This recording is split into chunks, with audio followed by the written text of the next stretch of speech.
Hello guys, Assalamualaikum, Namaskar, welcome back to my YouTube channel.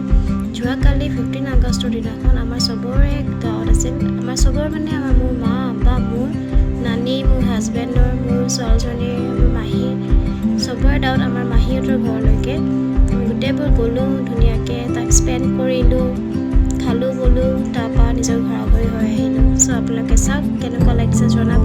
যদি ভাল লাগে please subscribe কৰি দিব, প্লিজ চেনেলটো শ্বেয়াৰ কৰি দিব।